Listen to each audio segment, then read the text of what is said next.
Halo teman-teman, kembali lagi bersama aku Angelia. Hai.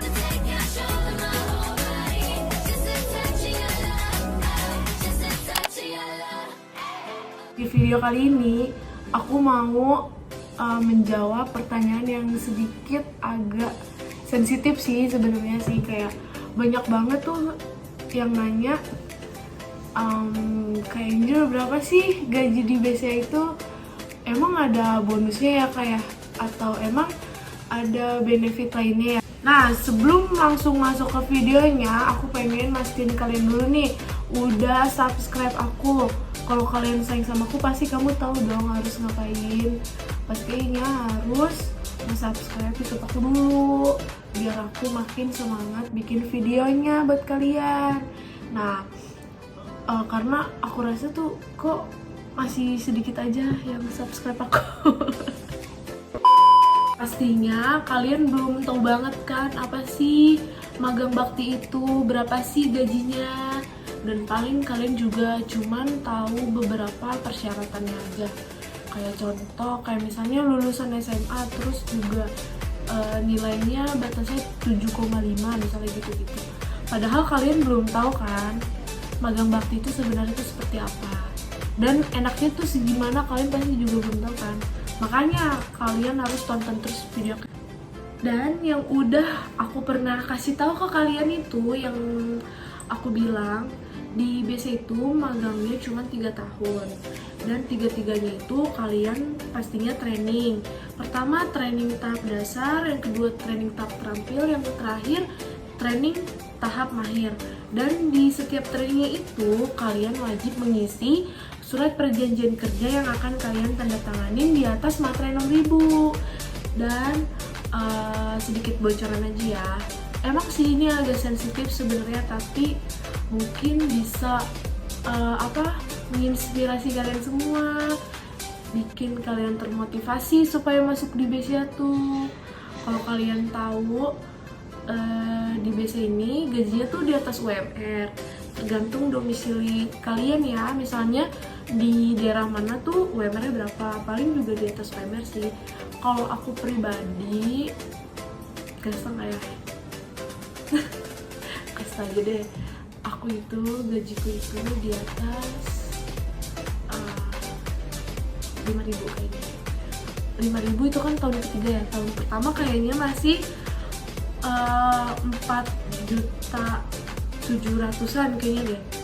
Sebenarnya sih gaji pokoknya itu sekitar 4,4, cuman karena misalnya kalian di teller itu tuh ada uang yang namanya tunjangan risiko selisih, dan itu lumayan, kayak misalnya 3,5 sampai 400 kan. Jadi misalnya 4,4an atau 4,5 ditambah 400 jadi 4,9, dan itu udah bersih ya teman-teman ya. Kalau misalnya pajak atau asuransi itu udah ditanggung dari perusahaannya. Lumayan banget gitu gak sih? Bayangin aja, kayak misalnya kalian lulusan SMA, belum lulus kuliah, tapi udah digaji kayak gitu. Enak kan? Pastinya enak kan? Bisa untuk bantuin orang tua, bisa untuk nambah-nambah biaya kuliah, bisa untuk beli skincare atau beli apapun. Sebenarnya sih aku pengen ngasih tahu itu aja, kayak gaji-gajinya tuh sama bonusnya tuh berapa.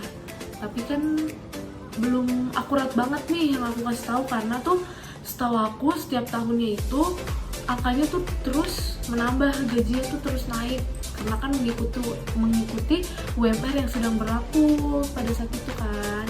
Nah, di setiap tahunnya juga kalau misalnya ada yang bakti-bakti baru nih, itu bonusnya juga bertambah loh.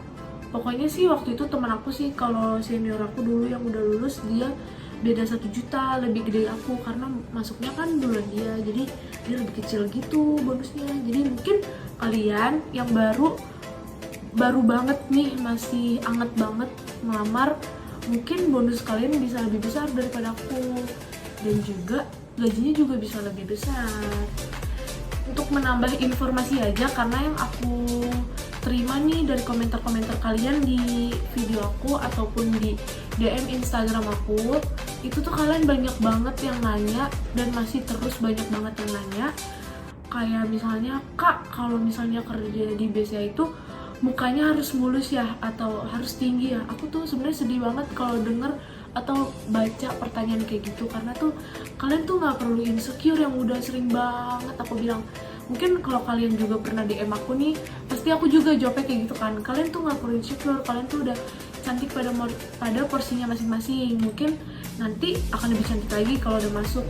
Dan masuk BCA itu sebenarnya syaratnya bukan cuma cantik aja dibutuhin, tapi skill juga, skill sama ketangkasan juga sih, mungkin menurut aku sih kayak gitu. Dan kalau kalian lihat sebenarnya nih, muka aku juga nggak mulus, muka aku tuh lagi jerawatan. Jadi kalian nggak usah kayak nanya-nanya, Kak Angel gimana sih, terus muka aku tuh kayak gini, muka aku tuh nggak mulus, apa bisa? Terus pendek, aku tuh pendek, nggak tinggi, terus di kakiku tuh banyak bekas luka. Nah sekarang gini, kalian itu cuman jadi frontliner doang, bukan jadi pramugari atau bukan jadi model. Jadi kalau misalnya kalian banyak bekas lukanya, itu no problem ya teman-teman ya. Karena kan kalau misalnya bekasnya di kaki nih, kalian kan pakai celana kerjanya, bukannya nggak pakai celana kan? Itu mah jangan ya. Bukannya, emang sih bisa pakai rok, tapi kan ya kalian kalau misalnya ngerasa ada bekas luka pasti kan nggak percaya diri dong, jadinya pastinya pakai celana. Nah ya udah, itu bukan permasalahan yang besar, yang penting kalian kumpulin dulu aja niat kalian buat masuk di sini. Nanti kalau udah terkumpul juga, misalnya kalian gajian atau nerima bonus, kan kalian bisa perawatan, bisa mulus lagi, bisa cantik lagi. Padahal sih kalian udah cantik ya menurut aku, udah ganteng, udah cantik, jadi nggak perlu insecure kan.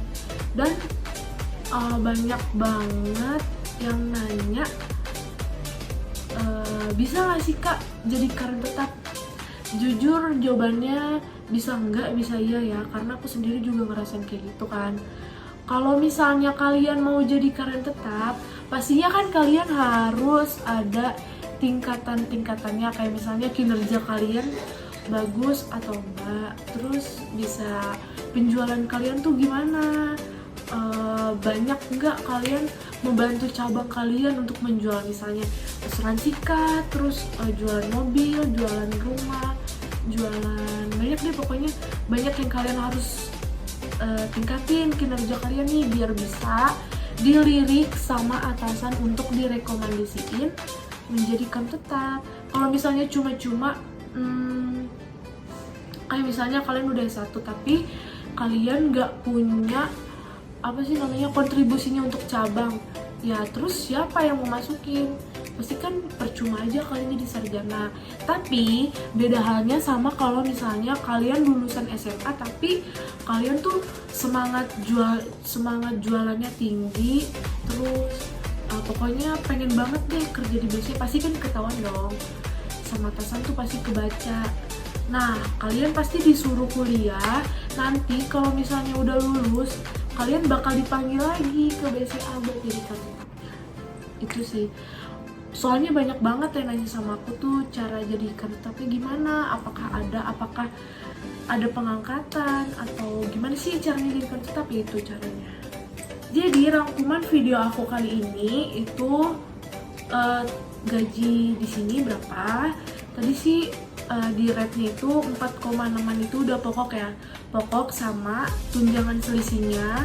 Kalau kalian jadi teller atau customer service itu pasti ada tunjangan selisihnya. Nah tapi berbeda-beda ya, tentu banyakan teller, karena kan teller kan lebih kerjanya lebih banyak resikonya dengan uang, jadinya tentunya ada tunjangan selisih yang lebih besar. Terus di bonusnya itu, atau bisa jadi kayak uang beasiswa sih, sebenarnya itu namanya uang beasiswa, tapi kan terserah kita mau dipakainya tuh untuk apa. Kalau misalnya sih aku nyebutnya bonus aja lah untuk diri kita sendiri. Bonusnya itu di tahun pertama 14, dan kalian harus ingat di tiap tahun itu berubah-berubah. Bisa jadi tahun ini 15, tahun besok 16, atau terserah orang biasanya lah mau ngasih berapa, yang penting dapat bonus. Dan juga kalau misalnya kalian jadi teller atau customer service, kalian itu dapat susu ultra satu hari satu, dan kalian bisa kaliin sama hari kerja kalian tuh berapa dalam sebulan. Kalian tuh bisa enak-enak minum susu deh, karena tuh emang seenak itu. Segitu dulu aja video aku hari ini. Semoga video aku memberikan informasi lebih ya untuk kalian semua ya. Kalau misalnya ada yang masih kurang paham atau mau nanya-nanya lebih sama aku, kalian bisa DM di Instagram aku @angeliahar dan langsung aja DM. Tapi mohon maaf kalau misalnya agak slow respon, karena aku juga sambil kerja, jadi aku curi-curi waktu untuk bisa balesin DM kalian satu-satu ya. Pasti aku bales kok, tenang aja, pasti aku bales apapun pertanyaannya. Dan misalnya ada yang mau request setelah ini aku mau bikin video apa atau tentang apa, kalian bisa request di bawah ya, di bawah. Aku tuh selalu baca komentar-komentar dari kalian dan terima kasih untuk komentar-komentar yang mensupport aku, mendukung aku. Jadi jangan lupa terus tonton video aku ya, dan jangan lupa subscribe aku supaya aku makin semangat bikin videonya. Jangan lupa subscribe, like, and comment. Terima kasih, dadah.